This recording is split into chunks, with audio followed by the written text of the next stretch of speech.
आज मैं एक ऐसे मुद्दे पर आ रहा हूं जो मुद्दा देश से है और सरकार ने उस मुद्दे को, उस चीज को या उस बिल को संसद में लाई है। वह बिल है जो प्रधान से लेकर प्रधानमंत्री तक यदि 30 दिन तक जेल में रहते हैं, 31वें दिन वो पद से इस्तीफा देना पड़ेगा या स्वतः इस्तीफा से मान लिया जाएगा। इसी तमाम पर सरकार ये कह रही है और मानना चाहिए कि सरकार चाहे विपक्ष हो विपक्ष सब पर लागू होगा, लेकिन विपक्ष इस पर कहर बरपा रही है कि नहीं ये गलत है, ये ऐसा नहीं होना चाहिए। इस पर मैं हमारे विधिक रूप से या भारतीय जनता पार्टी के वरिष्ठ नेता जयचंद मिश्रा जी हैं और कानूनी जानकार हाईकोर्ट के वरिष्ठ अधिवक्ता राजेश त्रिपाठी जी हैं, मैं उनसे जानकारी चाहेंगे कि वास्तव में इस बिल का क्या असर रहेगा, क्यों विपक्ष इस पर इस तरह से आग बबूला हो रहा है और वास्तव में देश का जनमानस जब इस बिल के बारे में यह स्पष्ट रूप से समझ रहा है, भाई ये सबके पक्ष और विपक्ष जिस तरह से आरटीआई कांग्रेस ने ले आई, आज चाहे वो पक्ष हो विपक्ष हो सब पर लागू हो रहा है, उसी तरह से इस बिल को स्वीकार करके मान लेना चाहिए कि उसी तरह से होना चाहिए। लेकिन इसके बावजूद भी विपक्ष इस पर स्वीकार नहीं कर रही है। इस पर हम भारतीय जनता पार्टी के वरिष्ठ नेता जयचंद मिश्रा जी से जानना चाहेंगे कि क्यों विपक्ष ऐसा करना चाह रही है। ये देश के सामने बहुत ज्वलंत था। भारतीय जनता पार्टी ने संसद में इस कानून को ला करके एक इतिहास रचने का काम किया। इतिहास मैं इसलिए कह रहा हूं कि चाहे वो बसपा हो, चाहे समाजवादी हो, चाहे कांग्रेस हो, चाहे देश की तमाम सारी ऐसी पार्टियां हो, जिन लोगों ने भ्रष्टाचार को बढ़ावा देने में और भ्रष्टाचार में लिप्त रहने के लिए केवल उनका एक मोटिव रहता था, चाहे जो जिस पद पर रहे केवल पैसा बदले। इस भ्रष्टाचार को खत्म करने के लिए भारतीय जनता पार्टी ने और विशेष तौर से हम पीएम और अमित शाह जी के बहुत बड़े आभारी हैं कि ये संसद में जो बिल रखा गया और बिल पास हुआ, इसमें जो है पूरे देश को एक नसीहत लेनी चाहिए और इस पर अमल करना चाहिए, चाहे वो प्रधानमंत्री हो, चाहे मुख्यमंत्री हो, चाहे मंत्री हो, चाहे प्रधान हो, चाहे जो नहीं। तो मैं आपको बीच में रोकना चाहता, क्या ये पारदर्शी बिल है? बिल तो पारदर्शी तो कार्य योजना पर निर्भर करता है। नहीं तो विपक्ष ये पारदर्शी है या कार्य योजना सही है, विपक्ष नाराजगी क्यों व्यक्त कर रहा है? नाराजगी इसलिए है कि उन्होंने जिंदगी भर बंदरबांट किया है, खाया है और भ्रष्टाचार को बढ़ावा दिया है। नहीं तो ये तो जनता में इसका क्या मैसेज है?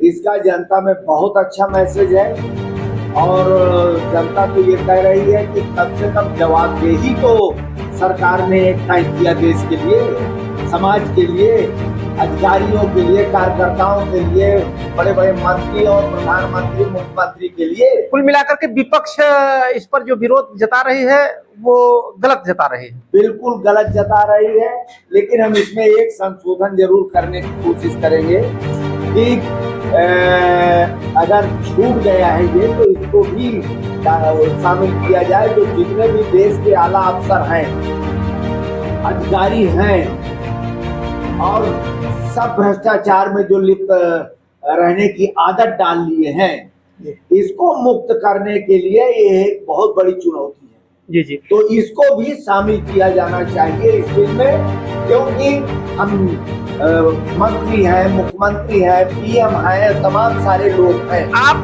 भारतीय जनता पार्टी के वरिष्ठ नेता हैं चंद्र मिश्रा जी, आप यह मांग कर रहे हैं कि जिस तरह से जनप्रतिनिधियों के साथ या जनप्रतिनिधियों के बारे में इस तरह से बिल लाया गया है, उसी तरह से भ्रष्टाचार अधिकारियों के बारे में भी बिल आना चाहिए। हाँ, तो ये जो है, ये पॉइंट जो है हमारे, चाहे टूटी बस, चाहे नानक में रख करके दिया गया है, लेकिन जब तक लगाम अधिकारियों के ऊपर नहीं लगाया जाएगा, देश के अंदर भ्रष्टाचार से मुक्त देश नहीं हो सकता है। क्योंकि भ्रष्टाचार बहुत बड़ा मुद्दा है और ये नीचे से पनपता है। ये बाल कानून गो से लेकर के, प्रधान से लेकर के ऊपर तक बंदरबांट होता है, और अधिकारी तो सरेआम अब इतना पैसा लेने लगे हैं, भ्रष्टाचार में इतना लिप्त हो गए कि अगर वो नौकरी से निकल भी जाते हैं तो इतना कमा लेते हैं कि वो अपने 1-2 पीढ़ी के लिए इस बिल में उनको भी लिया जाए तो अच्छा होगा। इस बिल में उनको जरूर लिया जाए, तभी इस बिल का मकसद है, वरना कुछ नहीं।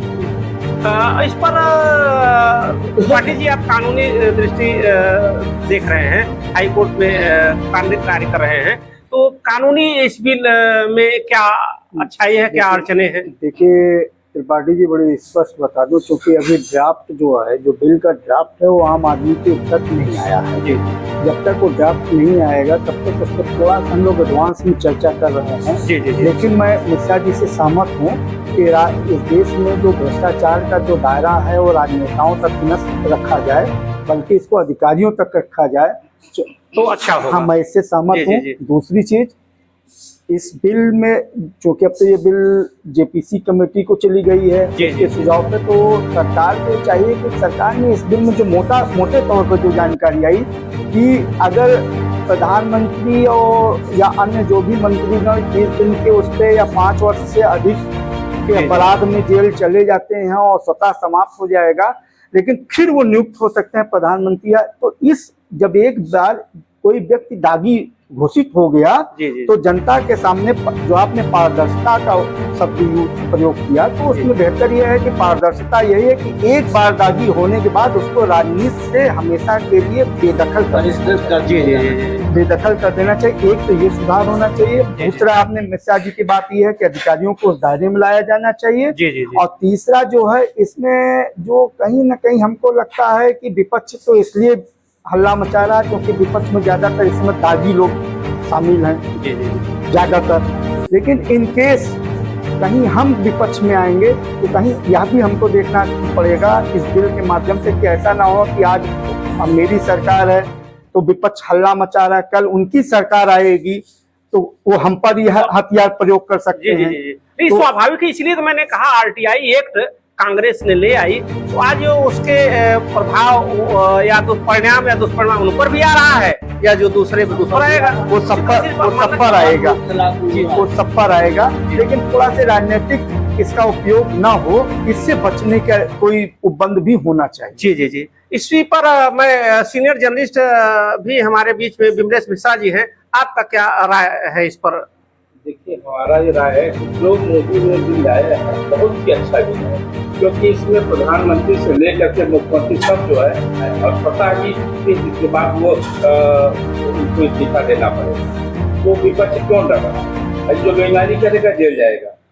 तो इसमें कमी क्या है, गलती कहाँ है, तो गलत बिल कहाँ है? तो बिल बहुत अच्छा है, इसका स्वागत होना चाहिए। और बिल खराब नहीं, क्योंकि भ्रष्टाचार से लिप्त है, इसलिए वो नहीं चाहता कि ये बिल आए। नहीं, ये एकदम सही आपने कहा कि क्योंकि विधि की समानता है, इस देश के संविधान में विधि की समानता और विधि की समता, ये 2 शब्दों का प्रयोग किया गया है। और जिसका मतलब होता है कि कोई भी व्यक्ति कानून के ऊपर नहीं है। यदि आप भ्रष्टाचार करेंगे तो जेल जाएंगे, और जेल जाएंगे तो आपको पद छोड़ना पड़ेगा। ये मतलब इस बिल की मंशा यही तो भाई आप भ्रष्टाचारी हैं, जेल में है, तो जेल से सरकार चला रहे हैं। जैसे अरविंद केजरीवाल जी थे और वो ममता जी इसमें है, या जनता के बीच में आप जेल से रह के सरकार चलाएंगे। जी। तो इसका मतलब है कि जनता को आप उपयोग कर रहे हैं सिर्फ जनता की भावनाओं का कद्र नहीं करना चाहिए। नहीं, बिल बहुत अच्छा है, स्वागत योग्य। स्वागत। तो यहाँ चाहे वो भारतीय जनता पार्टी के लोग हो, पत्रकार हो या कानूनी सलाहकार या जानकार हो, सब लोगों का एक राय है कि ये बिल बहुत ही अच्छा है, लेकिन इसमें विधि सम्मत है। इसमें जो छूटे हैं अधिकारी, इस भ्रष्टाचार में रहने वाले जो अधिकारी उनको लिया जाए, और ये बिल का लोग स्वागत करते हैं। इसीलिए आप देखते रहिए संयम भारत न्यूज। संयम भारत हर खबर के साथ। जय हिंद, जय भारत।